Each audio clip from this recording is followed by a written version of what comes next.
If international headlines are anything to go by, India seems to have arrived. For most of the 70 years since independence, the international media picked clichés, hard-luck stories, and would paint mostly unattractive and dark pictures of India. Disease and poverty guaranteed a headline.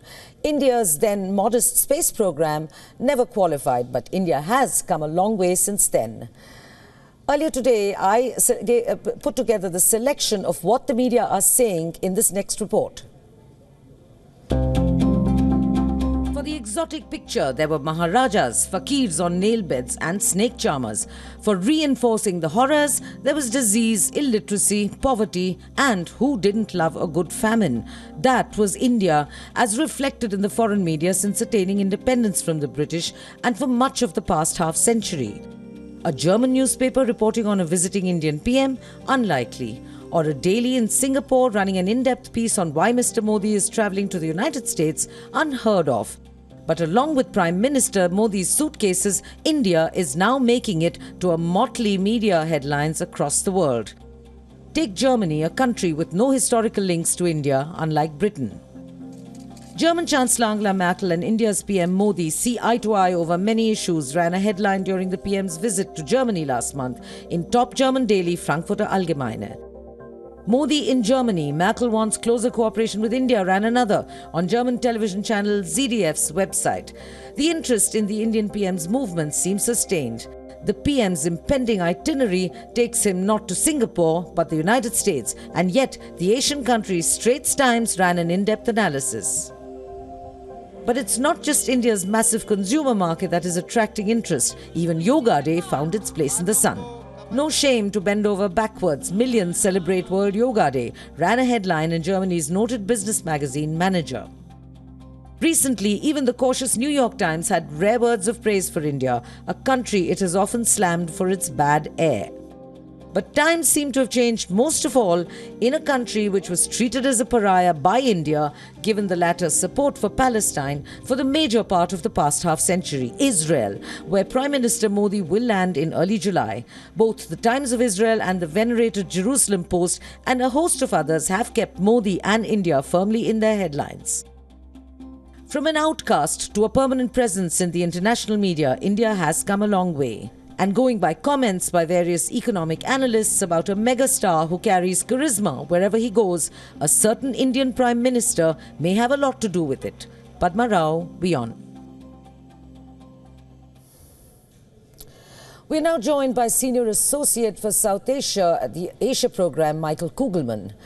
Michael, what are your expectations from the Trump-Modi talks? I actually think that we should be keeping our expectations fairly low. I don't think there's going to be any major announcements. There's not going to be major deals. I think that the main objective of this meeting between the two men is simply to get to know each other. It's the first time they'll be meeting each other. They will want to test each other's chemistry to see how well they can get along. And I think that they'll hope that they could use this meeting to really set the tone for future encounters between these two men. So I think that some of the biggest achievements have already happened in terms of deals, because we've heard about the strong possibility of a deal on drones, the Lockheed Martin group. So my bottom line is to keep expectations low. I think it will be a good and positive meeting, but we shouldn't expect any major breakthroughs or any major announcements or anything like that. Michael, how crucial is India's role really in ensuring peace and security in the Indo-Pacific region? And to that extent, would China figure at all in the discussions between President Trump and Prime Minister Modi? Well, I think that India really does play a very significant role in promoting peace and security in the Indo-Pacific region, simply because India is really one of the most powerful and strategic countries in the broader Indo-Pacific region, other than China. And I think that the United States views India as a country that is in a position to play a balancing role vis-a-vis China. And I think that both India and the United States share a concern about China's increasing activities and its increasing provocations in the Indo-Pacific region. I know that there is a bit of doubt as to how much Trump and Modi will actually see eye to eye on China, simply because Trump, when he first came to power, he was very critical of China, but he has now taken a more conciliatory position. He's been trying to reach out to China, whereas I think Modi has been somewhat of the opposite. Modi decided to boycott the Belt and Road meeting in Beijing several weeks ago, and so I think that it's a bit unclear as to how closely these two leaders' perspectives are when it comes to China and the role that India can play to help provide a balancing role vis-a-vis China. But I think that at the end of the day, the bottom line is it will definitely come up at this meeting, simply because both Modi, both Trump really worry about what China has been doing in the South China Sea region, and they worry about the threat that it can pose to peace and stability and to sea lanes and many other things in the Indo-Pacific region. And I think that this is an area for significant cooperation between India and the United States. Michael, how about counter-terrorism? That is an important element of the US-India, of ties between the two countries. In that context, does the United States view Pakistan as a part of the solution, or does it view Pakistan as the problem itself? Well, I think that, terrorism is interesting in this context, because I think it is one of perhaps the area where Trump and Modi most see eye to eye. They are both very tough on terror. They both believe that terrorism, wherever it is and in whatever form, should be destroyed immediately. But it's true as well that there is a bit of a difference in opinion as to how to deal with terrorism in India's part of the world, and particularly in Pakistan. I think that India certainly would want the United States to go much further than it already is in terms of how to deal with Pakistan. I think it's not clear that President Trump would be willing to push Pakistan as much as India may want him to push it. But at the same time, there are other potential disagreements when it comes to terrorism. I imagine that Trump would like India to join the anti-ISIS coalition, which is a group of a number of countries to go after ISIS. India has been very hesitant to join this coalition.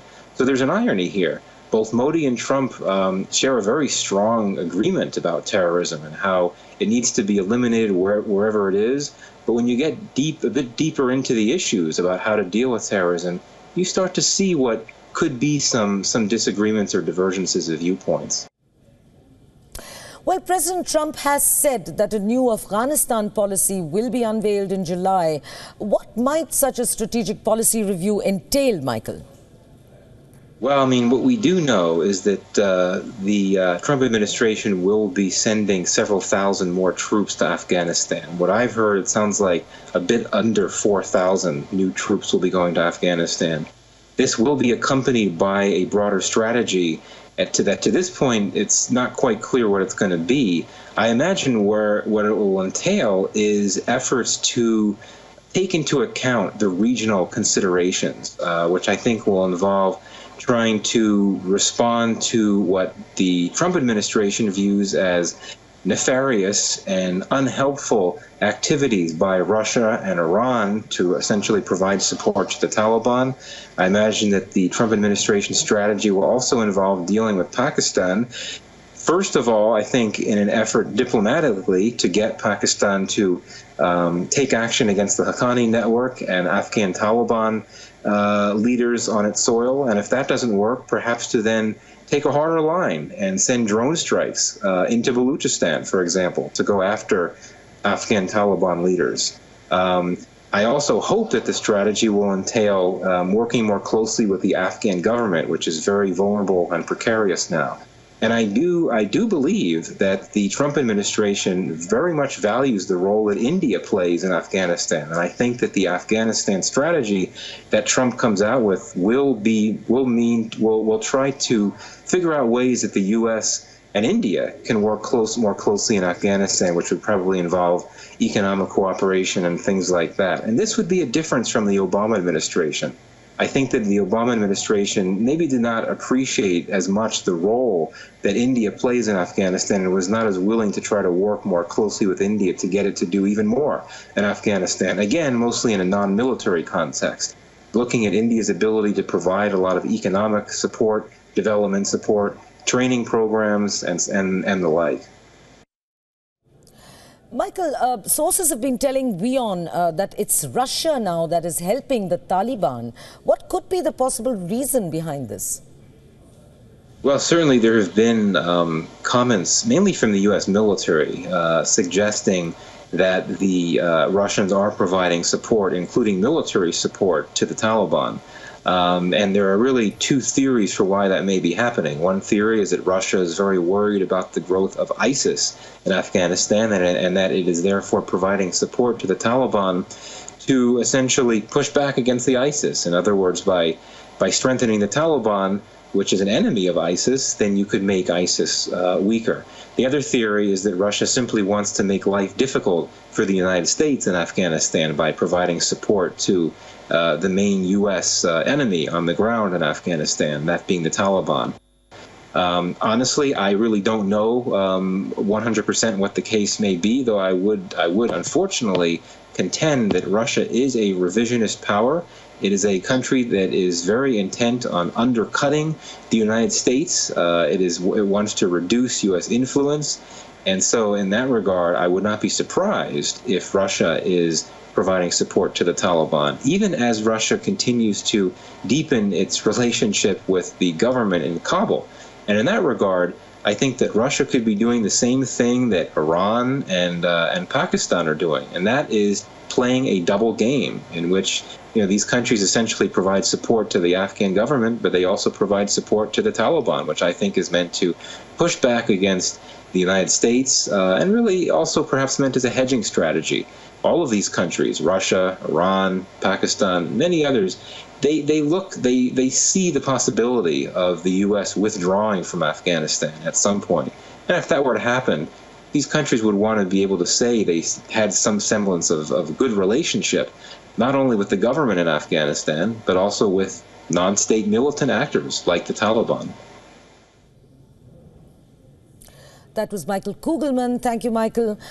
Many are expecting Prime Minister Narendra Modi to discuss the issue of immigration with United States President Donald Trump too. WION's Archit Seshadri sends you this report from Washington, D.C. Here in the streets of Washington, D.C., things have been a little different over the last 6 months. This because of a new man in the White House, a man who doesn't have the political experience, someone who's used to running a business. So how exactly are Indian Americans dealing under a Trump America? Well, this certainly could be addressed when Narendra Modi meets Donald Trump face-to-face on Monday for the first time.